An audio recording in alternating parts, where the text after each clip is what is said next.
Personal finance opinions YouTube channel में एक और इंटरेस्टिंग वीडियो में आपको खुशामदीद। गुर्बत से खुशहाली के सफ़र की बात की जाए या करोड़पति से करोड़पति तक के सफ़र की बात की जाए तो इसके लिए जो एक बुनियादी तरीक़ाकार सारी दुनिया में राइजुल अमल है वो इन्वेस्टिंग है। जब भी आप इन्वेस्टमेंट्स करते हैं, ख़ास आप थोड़े पैसे से करते हैं या ज़्यादा पैसे से करते हैं, जो भी आपका प्रिंसिपल कैपिटल है या प्रिंसिपल अमाउंट है, उससे इर्रेस्पेक्टिव जो बहुत ज़्यादा इंपॉर्टेंट चीज़ होती है, वो ये होती है कि आप इन्वेस्टिंग के अंदर वो कौन-कौन से बुनियादी उसूल हैं जिनको यूटिलाइज़ करते हैं, कौन से स्टेप्स को फ़ॉलो करते हैं, क्या स्ट्रेटजी अडॉप्ट करते हैं और किस तरह का फ़ाइनेंशियल डिसिप्लिन आपके अंदर है कि जिसके ज़रिए आप ये सारा सफ़र कर सकते हैं। इस वीडियो में इस सारे टॉपिक के ऊपर डिस्कशन की जाएगी कि आपको क्या वो चीज़ें ज़हन में रखनी हैं और वो कौन से इंपॉर्टेंट प्रीरेक्विजिट्स हैं या कौन से वो अवामिल हैं जो कि इस सारी जर्नी का खासा हैं और जो आपको एक कामयाब इन्वेस्टर बना सकते हैं। सबसे जो बुनियादी चीज़ है एक कामयाब इन्वेस्टमेंट जर्नी के लिए लॉन्ग टर्म में अगर बात की जाए तो उसमें जो आपको जहन में रखना है वो ये है कि जितना जल्दी आप अपनी इन्वेस्टिंग का जर्नी शुरू करते हैं उतना ही ज़्यादा आप मुमकिन तौर पे बेहतर तरीके से एक फ़ाइनेंशियल सक्सेस का सफ़र पूरा कर सकते हैं और अपने टारगेट्स को अचीव कर सकते हैं। दुनिया में जितने भी कामयाब इन्वेस्टर्स हैं, खा वो चार्ली मंगर हूँ, वारन बफ़े हूँ या किसी और की भी मिसाल ले लें, इवन पाकिस्तान के अंदर भी जो बड़े-बड़े इन्वेस्टर्स हैं, उनकी अगर आप एग्ज़ाम्पल लें, तो उनकी जो फ़ाइनेंशियल सक्सेस है, उसमें जहाँ और बहुत सारे अवामिल कार फ़रमा हैं, उसमें एक बड़ा जो स्टेप है, वो ये है कि उन्होंने उस वक़्त अपना ये जर्नी शुरू किया, जब वो अर्ली 20s में थे या 30s में थे या इवन टीनेज में थे। अगर आप एज़ एन इन्वेस्टर 20 साल की उम्र में या अपनी 30 साल की उम्र में अपना जर्नी स्टार्ट करते हैं और एक सिस्टमैटिक तरीके से आप अपनी इन्वेस्टमेंट्स को कंटिन्यू रखते हैं, तो उन लोगों के मुकाबले में जो कि 60s में जाके अपना इन्वेस्टमेंट स्टार्ट करते हैं, आप बेहतर तौर पे फाइनेंशियल इंडिपेंडेंस के लिए जाने की पोजीशन में होंगे और आपकी इन्वेस्टमेंट्स एक्स्पोनेंशियली कंपाउंडिंग या जो स्नोबॉल इफ़ेक्ट है, उसकी बदौलत ज़्यादा बेहतर तरीके से मैच्योर होने की और ग्रो करने की पोजीशंस में होंगी। अब हम एक एग्जांपल के ज़रिए देखते हैं कि कंपाउंडिंग के ज़रिए अगर आप अर्ली एज में या अच्छे वक्तों में इन्वेस्टमेंट अपनी स्टार्ट करते हैं और एक लंबा अरसा आप अपनी इन्वेस्टमेंट्स को ग्रो होने के लिए देते हैं, तो किस तरह आप बेहतर तरीके से अपनी गोल्स को अचीव कर सकते हैं। ये जो शीट मैंने बनाई है आपके सामने, ये आपको बेहतर तौर पर बताएगी और इसमें सारा आप देख सकेंगे डेटा कि आपकी जो इनिशियल इन्वेस्टमेंट है और उसके बाद फिर एनुअल जो भी हम एक एवरेज एनुअल प्रॉफिट रेट ले लेते हैं जो आपको रिटर्न ऑन इन्वेस्टमेंट मिल रहा है और फिर कंपाउंडिंग अगर आप उस पर करते हैं तो वक्त के साथ साथ आपकी जो इन्वेस्टमेंट है वो कैसे एक्सपोनेंशियली ग्रो होगी। एग्जाम्पल के तौर पे यहाँ आप देखें कि 1 लाख रुपया जो कि एक छोटी सी अमाउंट है आज के दौर में, अगर वो आप इन्वेस्ट करते हैं 2024 में यानी कि इस साल, और आपका जो एनुअल रिटर्न ऑन इन्वेस्टमेंट है ऑन एवरेज अगर हम कैलकुलेट कर लें कि 15% आपको मिल रहा है, B it in the form of dividends और इन एनी अदर फॉर्म, और अगर आप 4 दफ़ा कंपाउंडिंग करते हैं साल में, यानी कि आप किसी ऐसी कंपनी में इन्वेस्ट करते हैं जिसका एनुअल जो प्रॉफिट रेट है वो 15% है, जबकि वो साल में 4 दफ़ा यानी हर क्वार्टर में आपको डिविडेंड दे रही है और क्यूमुलेटिव 15% बनता है। इसका ये मतलब नहीं कि हर बार वो 15% दे रही हो, लेकिन 4 दफ़ा अगर आपको कंपाउंडिंग को अचीव करने का मौका मिलता है, तो यहाँ पर आप देख सकते हैं कि 2024 में अगर आप इन्वेस्ट करते हैं तो पहले साल के इख्तिताम पर जो आपकी वर्थ होगी जो कि इनिशियल 1 लाख था वो बढ़कर 1,15,865 हो जाएगा। ये जो अमाउंट्स हैं ये मैं हाइपोथेटिकल ले रहा हूँ कि इसमें जो भी टैक्सेस की डिडक्शन हो रही है, ज़कात की डिडक्शन हो रही है या जो दीगर ब्रोकरेज कमीशन वगैरह या चार्जेस होते हैं उनको यहाँ पे हम फ़िलहाल कंसीडर नहीं कर रहे। लेकिन मकसद ये है कि आपको समझाया जाए कि किस तरह आपकी इन्वेस्टमेंट टाइम के साथ एक्सपोनेंशियली ग्रो होना शुरू हो जाती है। दूसरे साल में अगर आप देखें तो वही इन्वेस्टमेंट जो आपने 1 लाख की थी, अब आपकी जो टोटल कैपिटल है वो 1,34,247 पे चला जाएगा और फिर आप देख सकते हैं कि हर गुज़रते साल के साथ जो ग्रोथ है वो एक्सपोनेंशियल होना शुरू हो गई है। और इमेजिन करें कि अगर आप आज 2024 में इन्वेस्ट करते हैं और 25 साल के लिए इसको इन्वेस्ट किए रखते हैं, 2048 के इख्तिताम पर वो इन्वेस्टमेंट जो आपने की थी 1 लाख की, वो आपकी बन जाएगी 39,70,183 रुपये।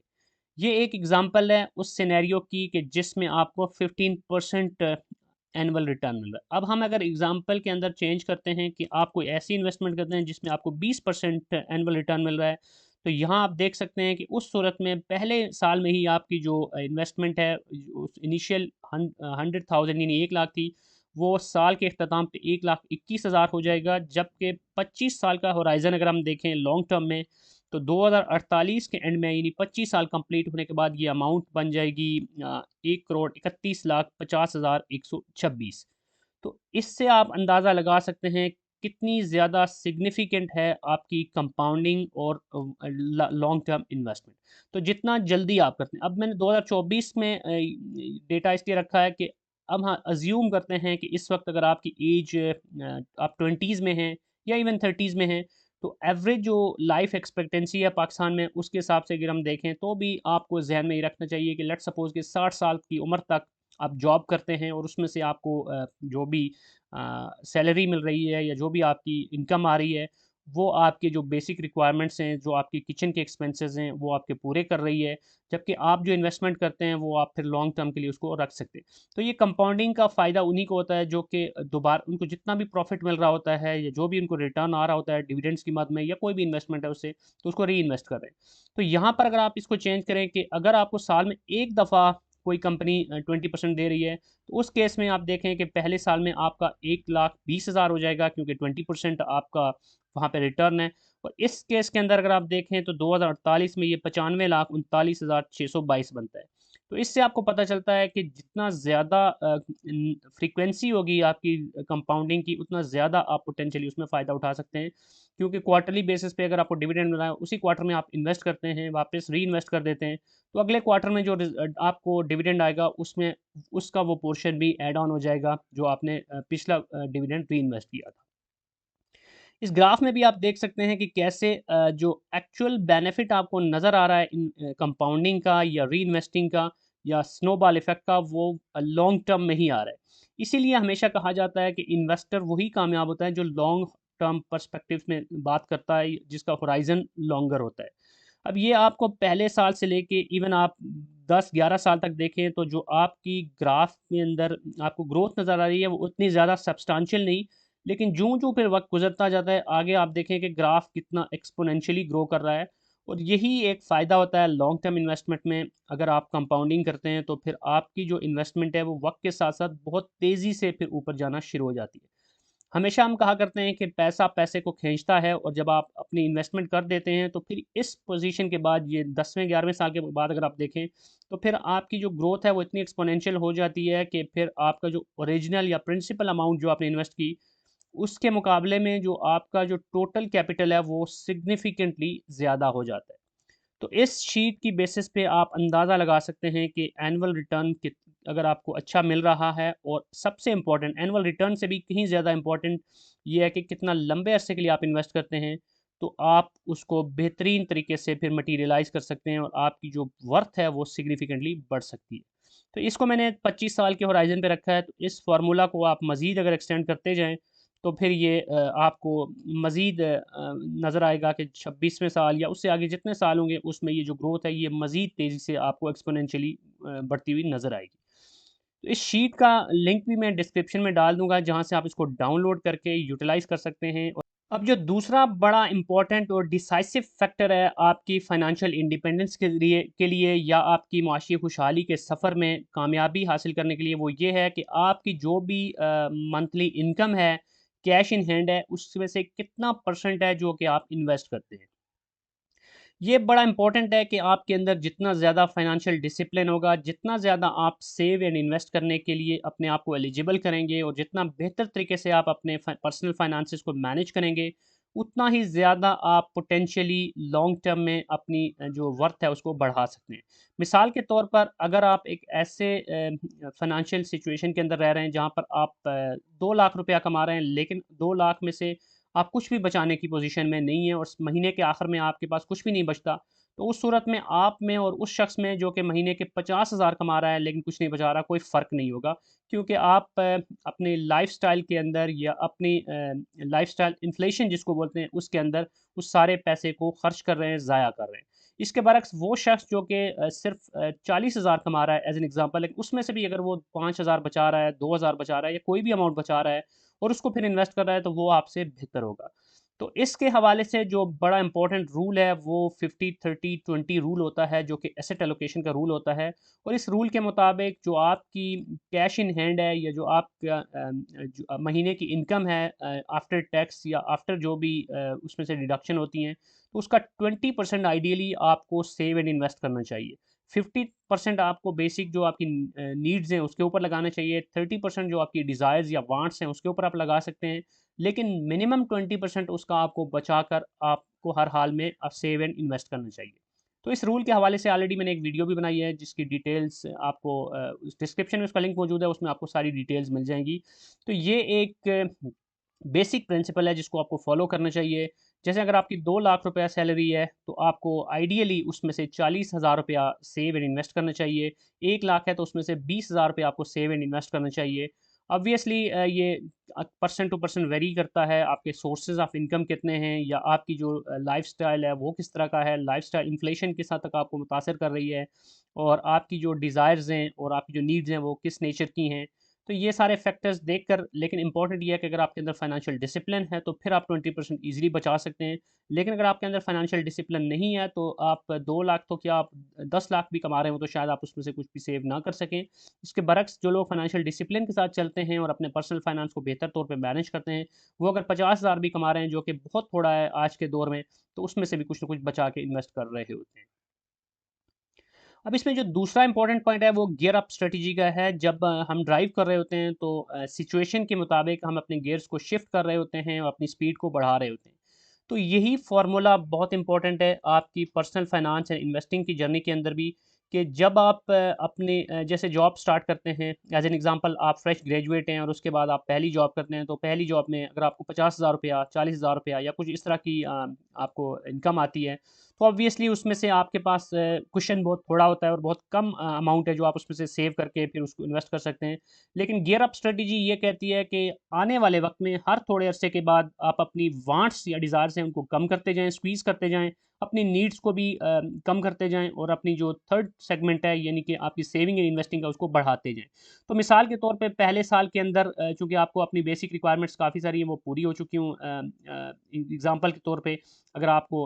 मोटरसाइकिल चाहिए, आपको कोई छोटी-सी गाड़ी चाहिए, या कोई दीगर मोबाइल फ़ोन या कोई भी गैजेट्स चाहिए, तो वो आप उन रिक्वायरमेंट्स को पूरा कर सकते हैं। लेकिन उसके बाद फिर वक़्त के साथ-साथ फिर वो आपके जो डिज़ायर्स हैं वो कम होने चाहिए, और आपकी जो नीड्स हैं वो भी बेहतर तौर पे कवर अप होके फिर आपकी जो सेविंग है वो बढ़नी चाहिए।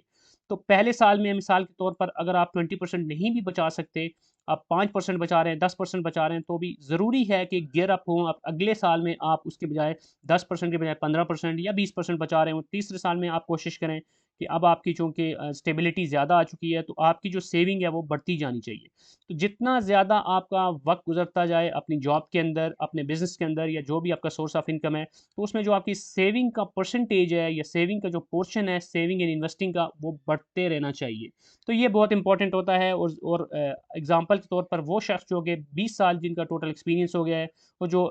जॉब के अंदर अगर बात करें तो एक स्टेबल पोज़ीशन के अंदर हैं, तो ज़रूरी है कि उनका जो portion of saving and investing है वो सिग्निफिकेंटली हायर होना चाहिए कंपेयर्ड टू दोज़ पीपल जिनकी टोटल जॉब ही अभी 2 साल की या 5 साल की हुई है। तो इस चीज़ को ज़हन में रखें कि हर आने वाला जो महीना है या आने वाला साल है, उसमें पिछले महीने या पिछले साल के मुकाबले में आपकी जो सेविंग की पोर्शन है या हैबिट्स हैं सेविंग की, वो इम्प्रूव होनी चाहिए, और उसी हिसाब से आपकी इन्वेस्टमेंट भी बढ़नी चाहिए।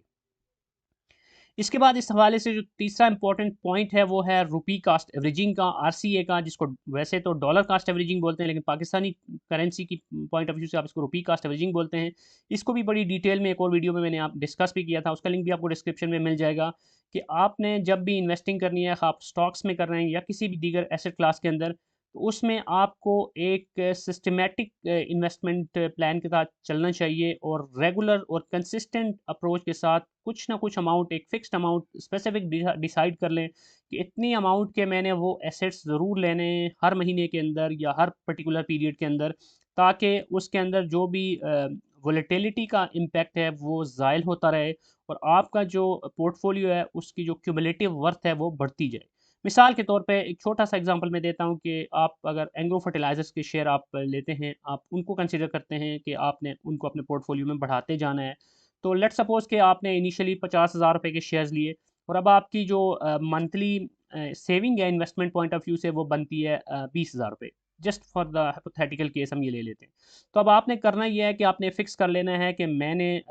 लेट्स सपोज 15,000 हम इस पर्टिकुलर एसेट में लगाते हैं। तो आपने ये करना है कि हर महीने की 5 तारीख को आपने डिसाइड कर लिया कि इर्रेस्पेक्टिव के ई फर्ड के शेयर की प्राइस कहाँ पे होती है, आपने 15,000 रुपये के शेयर्स ज़रूर लेने हैं और उसको अपने पोर्टफोलियो में ऐड ऑन करते रहना है। अब होगा ये कि किसी महीने में उसके शेयर की प्राइस ऊपर होगी, कभी उसकी नीचे होगी, depending on how market is moving and how the company is performing. तो आपको उसमें कभी थोड़ा हायर प्राइस के ऊपर मिलेगा, तो अगर हायर प्राइस पे मिलता है तो 15,000 में जो आपका नंबर ऑफ़ शेयर्स है वो कम आएंगे, और किसी महीने में लोअर प्राइस पे मिलेगा तो नंबर ऑफ़ शेयर्स आपको ज़्यादा मिलेंगे। लेकिन आपके पोर्टफोलियो के अंदर वो ऐड ऑन होते रहेंगे, एवरेज आउट होते रहेंगे, और क्यूमुलेटिव इफेक्ट आपको उसका मिलता रहेगा। और चूंकि ये एक ब्लू चिप स्टॉक है, तो होगा ये कि जो आपके पोर्टफोलियो के अंदर इसके नंबर ऑफ़ शेयर्स बढ़ते जाएंगे, तो उस हिसाब से इनके जो इन्वेस्ट डिविडेंड अमाउंट होती है वो भी आपकी बढ़ती जाएगी। तो ये एक सिस्टमैटिक अप्रोच अगर आप लेके चलेंगे, तो आपकी जो इन्वेस्टमेंट्स हैं उसके अंदर आपको वाज़ेह तौर पर एक इम्प्रूवमेंट नज़र आएगी विद द पैसेज ऑफ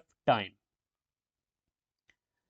अब इसके बाद एक और बड़ा इंपॉर्टेंट पॉइंट टू कंसीडर कि आप कितना स्मार्टली इन्वेस्ट करते हैं। एक तो ये हो गया कि आप कितना जल्दी इन्वेस्ट करते हैं, उसके हवाले से मैंने आप ऑलरेडी बात की, और उसमें ये भी बताया कि कंपाउंडिंग उसमें कितना आपको फ्रूटफुल हो सकती है with the passage of time. और दूसरा मैंने ये डिस्कस कर लिया कि आप कितना ज़्यादा इन्वेस्ट करते हैं या कितनी सेविंग करके उसको इन्वेस्ट करते हैं, वो भी इंपॉर्टेंट है। लेकिन ये सारी चीज़ों की जो बुनियादी एक शर्त आप समझ लें वो ये है कि आप कितने स्मार्ट इन्वेस्टर हैं, तभी आप कामयाब हो सकते हैं। क्योंकि अगर आप स्मार्टली इन्वेस्ट नहीं करते तो आप भले जितना ज़्यादा भी आप इन्वेस्ट कर लें, जितना जल्दी भी इन्वेस्ट कर लें, तो आपकी इन्वेस्टमेंट सक्सेसफुल या फ्रूटफुल नहीं हो सकती, और उसमें से वो रिजल्ट्स नहीं मिल सकते जो आप अचीव करना चाहते हैं या जो आइडियल रिजल्ट्स होते हैं। लेकिन अगर आप स्मार्ट इन्वेस्टर हैं, स्मार्ट इन द सेंस कि आप इन्वेस्टमेंट्स को इन्वेस्टमेंट समझ के, उनकी टिप्स एंड ट्रिक्स को समझ के, उनके इन्स एंड आउट्स को समझ के, मार्केट के डायनामिक्स को समझ के, माइक्रो एंड मैक्रो लेवल पे जो इकोनॉमिक इंडिकेटर्स हैं उनको समझ के, और फिर टेक्निकल्स और फंडामेंटल्स को अच्छे तरीके से उनके ऊपर अबूर हासिल करके इन्वेस्ट करते हैं। और उसके बाद आप डिसीजंस डिसिप्लिन के साथ और किसी रश के बजाय एक विजन के साथ और एक सोच समझ के तहत, अंडरस्टैंडिंग के तहत लेते हैं, तभी आप कामयाब इन्वेस्टर बन सकते हैं। और इसमें जो पहला इंपॉर्टेंट पॉइंट है वो ये है कि आपने जो भी चूज़ करना है वो बेटर चूज़ करना है, क्वालिटी के बजाय क्वांटिटी के ऊपर आपने ध्यान देना है। अब इसका मतलब ये है कि आप एग्ज़ाम्पल के तौर पे अगर आप प्रॉपर्टी मार्केट में अगर इन्वेस्ट करते हैं, तो इसमें ये इम्पोर्टेंट नहीं है कि आपके पास नंबर ऑफ़ प्लॉट्स कितने हैं, बल्कि ये इम्पोर्टेंट है कि जो आपने प्लॉट्स लिए हैं या फाइल्स ली हैं या जो भी आपने उस हवाले से इन्वेस्टमेंट्स किए हैं, अपार्टमेंट्स लिए हैं, फ्लैट्स लिए हैं या कुछ भी लिया है, कमर्शियल प्रॉपर्टी ली है, रेजिडेंशियल प्रॉपर्टी ली है, तो वो उसकी क्वालिटी क्या है, यानी कि वो जिस लोकेशन पे, लोकेलिटी पे आपने ली है उसकी वर्थ क्या है, लीगल पॉइंट ऑफ व्यू से, डॉक्यूमेंटेशन पॉइंट ऑफ व्यू से उसकी क्या सिग्निफिकेंस है, किस हद तक वो लीगलाइज्ड है, किस हद तक वो वेरीफाइड है, और उसकी ग्राउंड पे स्टैंडिंग क्या है। इसके अलावा ये कि वो जहाँ पे आपने ली है उसमें पोटेंशियल रिटर्न कितना है, उसमें वो कौन से इंपॉर्टेंट पॉइंट्स हैं जिनकी वजह से वो पर्टिकुलर प्रॉपर्टी वक्त के साथ ग्रो कर सकती है, उसकी वैल्यू बढ़ सकती है, वहाँ पर डिमांड सप्लाई की जो इस वक्त कॉन्सेंट्रेशन है वो कितनी है। इसी तरह स्टॉक मार्केट में अगर आप इन्वेस्ट करते हैं तो ये इंपॉर्टेंट है कि जिन स्टॉक्स को आपने चूज़ किया है उनकी क्वालिटी क्या है, यानी कि वो जो कंपनीज अंडरलाइंग कंपनीज हैं उनका बिजनेस कैसा परफॉर्म कर रहा है, उनके बिजनेस के फ्यूचर प्रॉस्पेक्ट्स क्या हैं, उन कंपनीज की अर्निंग्स की हिस्ट्री क्या है, उनकी पे आउट्स की हिस्ट्री क्या है, उनकी जो इंपॉर्टेंट फाइनेंशियल रेशोज़ हैं वो क्या बता रही हैं, company liquidity point of view से, सॉल्वेंसी के हिसाब से, ग्रोथ के हिसाब से, पे आउट्स के हिसाब से, और दीगर जितने भी इंपॉर्टेंट एस्पेक्ट्स हैं उनके हिसाब से कितना बेहतर पोजीशन पे है, उसका मार्केट के अंदर जो कोर बिजनेस है उसकी पेनिट्रेशन कितनी है, कितना ज़्यादा उसका फ्यूचर के अंदर ग्रोथ के चांसेस हैं, कंपनी की मैनेजमेंट कैसी है। ये वो सारी चीज़ें हैं जो डिसाइड करती हैं क्वालिटी की। और अब क्वांटिटी इसमें इतनी इंपॉर्टेंट नहीं है, क्योंकि अच्छी चीज़ अगर आप एक भी लेते हैं, मिसाल के तौर पर एक अच्छी कंपनी का आप शेयर, कुछ कंपनीज के शेयर आपको 20,000 से ऊपर की प्राइस के भी मिल रहे हैं। अब बज़ाहिर बादियुन नज़र में बहुत सारे लोग कहते हैं कि चूँकि ये शेयर 20,000 का है तो ये तो महंगा शेयर है, और अगर उनकी इन्वेस्टमेंट की टोटल हड्डी पसली ही 1 लाख रुपए की है तो वो तो 5 शेयर ले सकते हैं। उसके बरअक्स एक और शेयर है जो कि एक पेनी स्टॉक है, जिसके शेयर की प्राइस ही ₹1 ₹2 या इससे भी कम है। तो अब एक लेमैन की नज़र में वो जो ₹1 ₹2 का शेयर है वो कहेगा कि मैं ये ले लेता हूँ क्योंकि बहुत ज़्यादा शेयर मुझे मिल जाएँगे 1 लाख रुपए के। जबकि जो 20,000 का शेयर है वो तो टोटल 5 शेयर मिलेंगे। लेकिन ये बहुत ही एक एबनॉर्मल डिसीजन होगा, क्योंकि 20,000 का शेयर भी अगर आपको उसकी वर्थ अच्छी नज़र आ रही है, वो अच्छा पे आउट दे रहा है, उसकी कंपनी अच्छा परफॉर्म कर रही है, तो उसके बरक्स एक पेनी स्टॉक जिसके अंदर कोई फंडामेंटल्स नहीं है, जिसकी कोई अच्छी परफॉर्मेंस नहीं है, जो सिर्फ सट्टे वाला शेयर है, जिसकी जो ग्रोथ शेयर की प्राइस की ग्रोथ या डिक्लाइन दोनों बिल्कुल ही एबनॉर्मल हैं, किसी ख़ास रीज़न की बेस पे वो अप एंड डाउन नहीं जा रहा, और उसमें बहुत ज़्यादा आपको मेल प्रैक्टिसेस नज़र आ रही हैं, तो फिर वो क्वांटिटी आपके लिए बिल्कुल भी सिग्निफिकेंट नहीं रहती।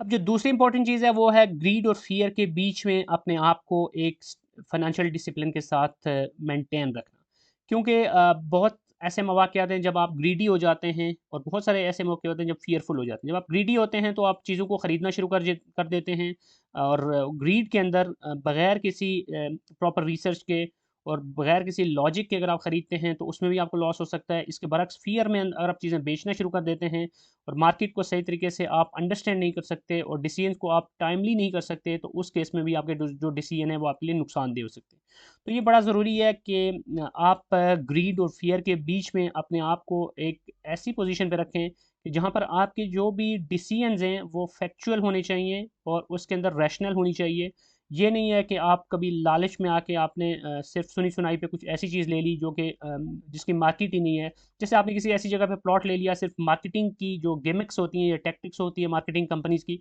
उसकी उनकी बातों में आप आके आपने कोई ऐसी फाइल्स ले ली जो कि फिर अगले डेकेड्स के अंदर भी आपको रियल में प्लॉट मिल ही नहीं रहा, या आपको किसी ऐसी जगह पे प्लॉट आपने ले लिया सिर्फ ग्रीड के अंदर आके कि शायद यहाँ पर मेरा छक्का लग जाएगा, कि जहाँ पर फिर दोबारा आपको कई कई सालों में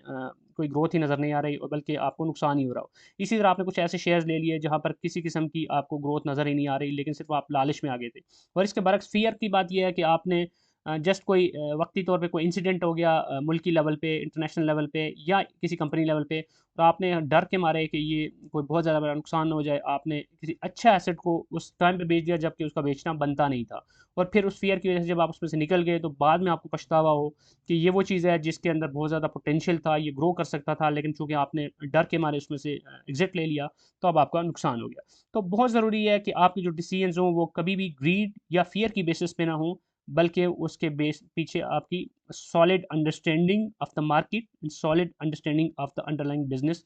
होनी चाहिए। उसके बाद जो तीसरा और बहुत ही इंपॉर्टेंट पॉइंट है इस हवाले से वो ये है कि आपको हमेशा अपने आप को well prepared and well informed रखना चाहिए। जो भी आपके डिसीजंस हों वो फैक्ट्स एंड फिगर्स की बेसिस पे होने चाहिए, ना कि इमोशंस की बेसिस पे, क्योंकि इमोशंस की बेसिस पे जब आप डिसीजन लेंगे तो उसके अंदर गलती के चांसेस ज़्यादा होते हैं और उसमें आप नुकसान उठा सकते हैं। जबकि आप जब फैक्ट्स एंड फिगर्स की बेस पे डिसाइड करेंगे तो आपको पता होगा कि मैं कोई चीज़ ले रहा हूँ तो क्यों ले रहा हूँ, या कोई चीज़ बेच रहा हूँ तो क्यों बेच रहा हूँ। फिगर्स आपके पास होने चाहिए। जैसे किसी कंपनी में आप इन्वेस्ट करते हैं तो उस कंपनी की जो भी इंपॉर्टेंट स्टेटमेंट्स होती हैं उनका आपको पता होना चाहिए। बैलेंस शीट के बारे में आपको पता होना चाहिए वो क्या कह रही है, इस कंपनी के एसेट्स कैसे हैं, करंट एसेट्स की क्या पोजीशन है, करंट लायबिलिटीज़ की क्या पोजीशन है, इसके अलावा इसकी इक्विटी जो है वो किस तरह है, इसकी ओवरऑल लायबिलिटीज़ कैसी हैं, और इसके बाद इसकी जो इनकम स्टेटमेंट है वो क्या कह रही है, कंपनी की अर्निंग्स कैसे ग्रो कर रही हैं, इसके एक्सपेंसेस कहाँ बढ़ रहे हैं और कहाँ पे इसके एक्सपेंस ज़्यादा लग रहे हैं, फाइनेंस कॉस्ट किस तरह इसको हिट कर रही है, टैक्सेशन की सिचुएशन क्या है।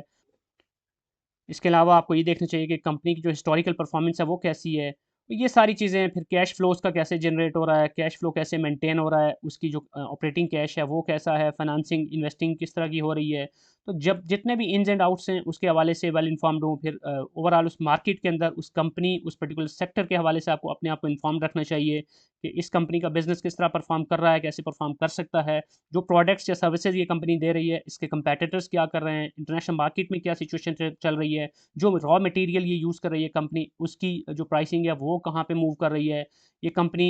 इंपोर्ट या एक्सपोर्ट के ऊपर किस हद तक डिपेंडेंट है, और इंपोर्ट और एक्सपोर्ट के हवाले से मुल्की लेवल पे पॉलिसीज़ क्या हो रही हैं। तो इस तरह की सारी चीज़ें अगर आपको पता होंगी तो आप बेहतर डिसीजन लेने की पोज़ीशन में होंगे। सो ये थे वो इंपॉर्टेंट पॉइंट्स जिनको आपने अपने ज़हन में रखना है इन्वेस्टर पॉइंट ऑफ व्यू से, और अगर आप इन सारी चीज़ों को ज़हन में रख के बेहतर तौर पे अपनी इन्वेस्टमेंट जर्नी को स्टार्ट करेंगे आज की डेट में, तो आई एम प्रीटी श्योर कि आने वाले दिनों में, आने वाले वक्त, महीनों में, सालों में, डेकेड्स में आप एक कामयाब इन्वेस्टर बन सकते हैं। लेकिन इसके लिए कंसिस्टेंसी जो है वो शर्त अव्वल है। इसके लिए ये ज़रूरी है कि आप जो भी डिसीजन लें वो आप किसी की सुनी-सुनाई बातों पे ना लें, बल्कि आप उसके पीछे अपनी रिसर्च करें, अंडरस्टैंडिंग के साथ मार्केट को समझें और उसके साथ फिर आप चलते रहें। तो वक़्त के साथ-साथ जो आपके डिसीज़न्स होंगे, वो भी मैच्योर होंगे और आपकी जो इन्वेस्टमेंट जर्नी है, उसके अंदर आपको सक्सेस मिलेगी। आई होप कि आज की वीडियो आपको पसंद आएगी होगी। कोई भी क्वेश्चन है, फीडबैक है तो कमेंट सेक्शन में लिख सकते हैं और अगर आपको ये वीडियो पसंद आई है तो चैनल को सब्सक्राइब करना, वीडियो को लाइक करना, बेल आइकन को प्रेस करना मत भूलिएगा। Thank you very much.